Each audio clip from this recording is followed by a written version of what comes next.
नमस्कार, मी पूर्वा आणि तुमचं सर्वांचं स्वागत आहे पूर्वास किचनमध्ये। तर आज मी तुम्हाला दाखवणार आहे कोकणी पद्धतीची बांगडा करी। तर व्हिडिओ नक्की शेवटपर्यंत पहा आणि आवडला तर नक्की लाईक करा, शेअर करा आणि माझ्या चॅनलला सबस्क्राईब करायला विसरू नका। चला तर मग सुरुवात करूया आजच्या व्हिडिओला।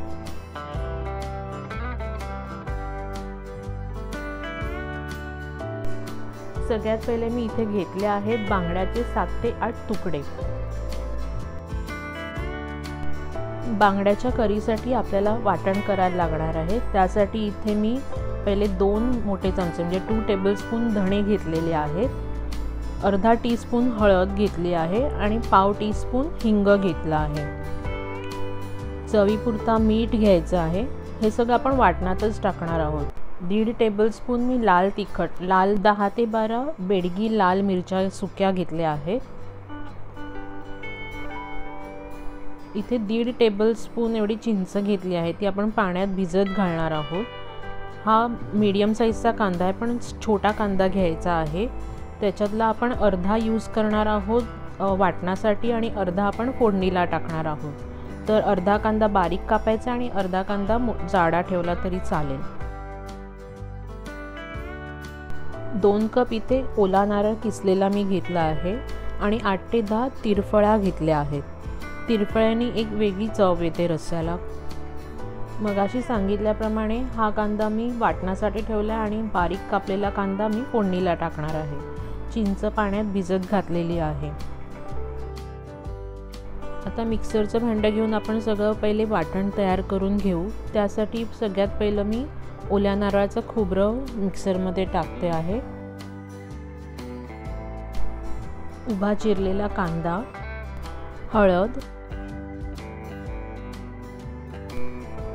धणे, लाल तिखट, चवीपुरता मीठ, सुक्या मिरच्या आणि वाटण वाटण्याकरता पाणी मी इथे 1.5 कप घेतला आहे वाटण आधी सुरुवातीला वाटताना, आणि आपल्याला अगदी बारीक वाटून घ्यायचं आहे वाटण। तर इथे माझं वाटणही तयार आहे। आता एक कढई मी तापत ठेवली आहे गॅसवरती। कढई तापल्यावर त्यामध्ये मी 2 टेबलस्पून तेल टाकणार आहे। तेल तापल्यावर त्यामध्ये मी हिंग टाकणार आहे आणि जो बारीक चिरलेला कांदा होता तो आता आपण हिंगावरती टाकायचा आहे। कांदा थोडा नरम करायचा आहे आपल्याला। थोडा लाल झाल्यानंतर आपण त्यामध्ये वाटण टाकून घेणार आहोत। कांदा शिजेपर्यंत आपण जी चिंच भिजत घातली होती ती चांगली कुस्करून तिचा कोळ बनवायचा आहे, म्हणजे पेस्ट, आणि ती आपण आता पहिले टाकून घेऊया। त्यामुळे छान रस एकदम आंबट असा होतो, आंबट तिखट खूप छान लागतो रस।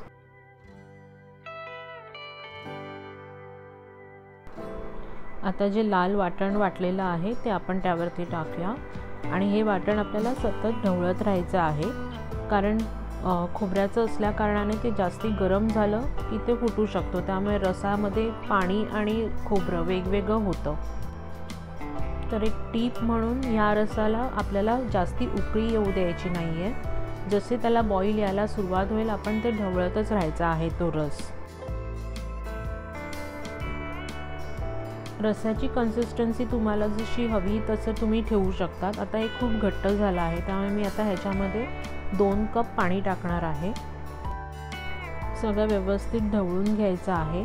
अजूनपर्यंत मी यामध्ये मासे टाकलेले नाही आहेत। मासे आपण सगळ्यात शेवटी टाकणार आहोत। रसाला जेव्हा उकळ यायला सुरुवात होईल तेव्हा आपण मासे टाकणार आहोत, नाहीतर त्याचे काटे सुटतात जास्त शिजल्यामुळे। आता मी यामध्ये तिरफळा टाकणार आहे। व्यवस्थित ढवळून घ्यायचं आहे आणि कंटिन्यूस आपल्याला ते रस्सा ढवळतच राहायचा आहे, कारण त्याला आपण उकळू द्यायचं नाही आहे जास्त। थोडंसं बॉईल यायला लागल्यानंतर आपण आता मासे सोडायचे आहे। मासे टाकल्यावरही आपल्याला जोरात ढवळायचं नाही आहे, अलगद मासे तुटणार नाहीत किंवा मासे खळणार नाहीत, अशा पद्धतीने आपण ढवळायचा आहे रस।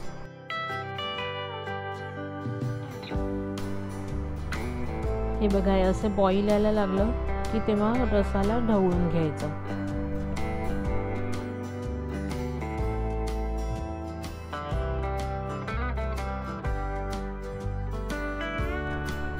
पाच ते 7 मिनिटातच तुकड्या शिजलेल्या आहेत. आता आपण गॅस बंद करायचा आहे. जास्ती उकळवायचा नाही आहे रस.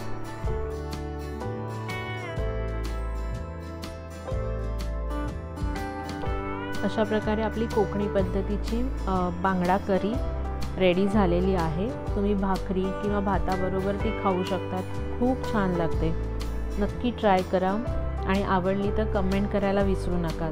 आणि चॅनलला सबस्क्राईब करा आणि व्हिडिओ जास्तीत जास्त शेअर करा. Thanks for watching.